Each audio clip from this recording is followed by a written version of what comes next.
Well, forget Somali daycare centers. Another major scam has been revealed in the United States. In Texas, in specific, and possibly the rest of the country, overseas fraudsters are allegedly exploiting something called the H-1B visa, which allows employers in the U.S. to hire and sponsor foreign nationals to fill jobs requiring a bachelor's degree or higher.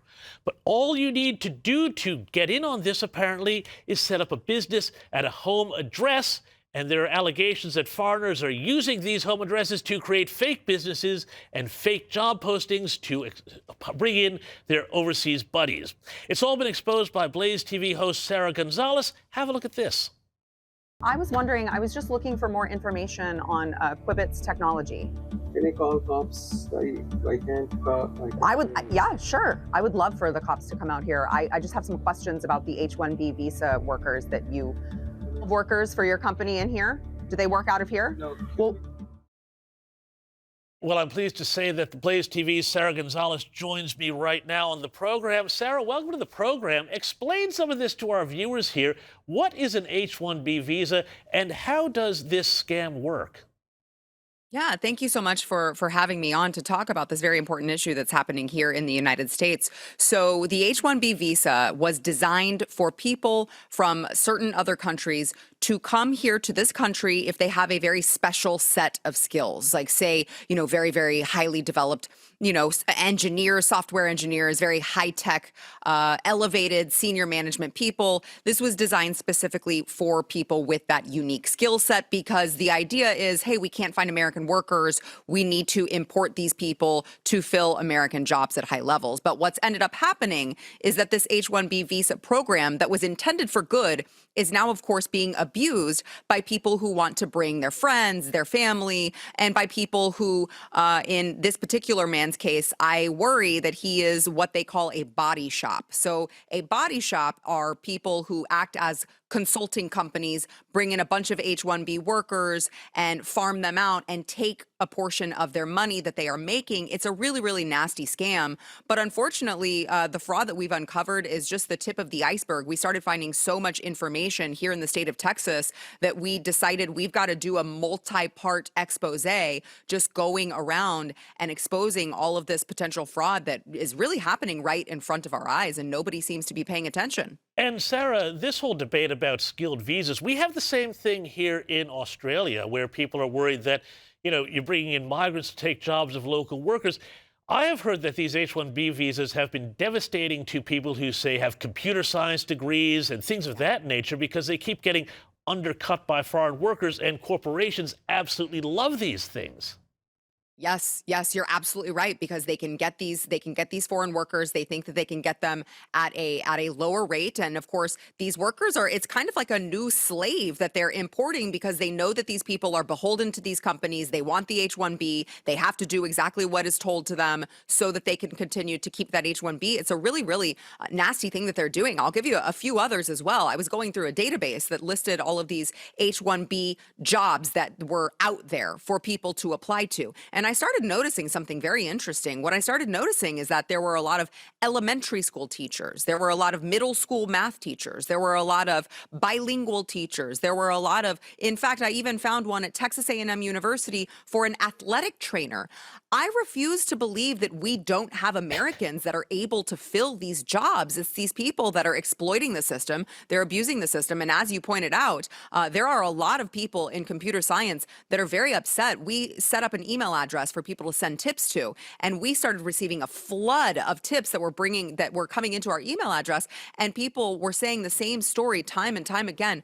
I'm a computer software programmer, and I found myself without work because there was an Indian in management who came over and brought over all of their Indian friends, and they refused to hire anyone else who was not Indian or came from India. I received time and time again, story after story after story. It's a huge problem in this country, and I have to wonder what the folks over at the center, the USCIS for Immigration Services, I have to wonder what they're doing. Well, I mean, Sarah, it sounds like, to break it down, to put it quite simply, it sounds like everybody is getting a cut in this program except the American worker who winds up getting the shaft. Yes. Yes, you're exactly right. You're absolutely exactly right. And as much as I support President Trump and his second term, and as much as I am so grateful to God that we are blessed with another term of President Trump, we need answers on this. We need a federal government that will take control of this. Many people who are outside this country see what's happening with illegal immigration and they think, oh, well, they're taking care of it. They're taking care of the immigration problem. We don't have just an illegal immigration problem. We have a legal immigration problem. It has been heavily exploited and it has been changing our communities, not for the better. So there is still a lot of work that needs to be done in rooting out all of these fraudulent visas and all of these fraudulent jobs and getting rid of them. But Sarah, there is so much to do in so little time, but there is a bit of good news here. I was struck by this story from the Council on Criminal Justice, which found that murders, and remember, murders are the hardest crime to not report. They're not like a car theft or a burglary. They found murders in the United States dropped more than 20% in 2025 from the year before. This is the single largest one-year drop on record, possibly the lowest murder rate in the U.S. since 1900. Does this vindicate this idea of going after criminal aliens who don't belong in the country? Is there a connection that we can draw between the active deportation of gang members and criminals and this drop in the American murder rate? Absolutely. Of course you can. I mean, it doesn't take a rocket scientist to understand that once you finally have law and order into this country, once you finally have a federal law enforcement agency that has been, of course, emboldened by their executive, President Trump, to go out and fight crime and get rid of the bad guys, it's really that simple. We're getting rid of the bad guys. We are sending them back home. And not only are we sending the illegals back home, but again, President Trump has made very clear that we will have law and order back in this country. So whether that is ICE, whether that is DHS, whether that is the National Guard, who's going into places like Washington, D.C., who's going into these places with their local leaders who have decided to just completely abdicate their responsibility, President Trump has made it very clear that we will no longer tolerate the lawlessness and the vicious, violent criminals that were getting let out into our streets time and time again. So, I mean, there's a new watchman, and everyone has been put on alert that we will not tolerate it anymore, especially with regard to illegals. You're absolutely right. Well, and it's not just about the crime and the immigration and everything. The economy, the economic situation is something that I think is going to play hugely in these coming midterms later this year. I was struck by this. The CEO of the huge hedge fund Citadel has slammed former U.S. President Joe Biden over his handling of the economy. Here's what he had to say at Davos a little while ago. You cannot imagine how painful it was each and every day under the Biden administration to look at what new crazy proposal was being put into place to solve a problem that didn't even exist. Sarah, this is a massive indictment from a major person in the hedge fund industry of just how bad things really were under Biden. I mean, we all knew it, but this kind of confirms it. Yeah, it of course does. Now, I will say we could have used that energy during the actual Biden regime. It would have been nice to hear from all of these high-ranking, economists and individuals who are now comfortable saying it. But of course, it's total vindication for the rest of us who are talking about prices were up everywhere. We had gas prices up. We had grocery prices up. Everything was up. Inflation was up. And it turns out when you actually elect a president who understands the policies which he is setting, you get the results that President Trump is now delivering on. We've got a ways to go. Obviously, you can't solve a 4-year crisis in an entire year, but we're already seeing, I will tell you, they are strangely silent. The left, as much as they were screaming about the eggs, remember, President Trump came into office and they were screaming about the eggs. I don't seem to hear too much about the eggs anymore because the egg prices have gone down tremendously. They can't scream about the eggs anymore. And now all of a sudden, they don't want to talk about those things. But I'm very, very encouraged by what I've seen. And it's nice to hear finally, could have used it earlier, but it's nice to hear finally all of these people admitting Joe Biden ruined our economy. But Sarah, of course, there's still the culture to discuss here. And I was struck by this story out of a Kansas public school, which has told kids they cannot list Charlie Kirk, Donald Trump, or other right-wing or conservative figures as heroes, including even Jesus. It's just madness. Have a look at this. The class was asked to write out who they consider a hero.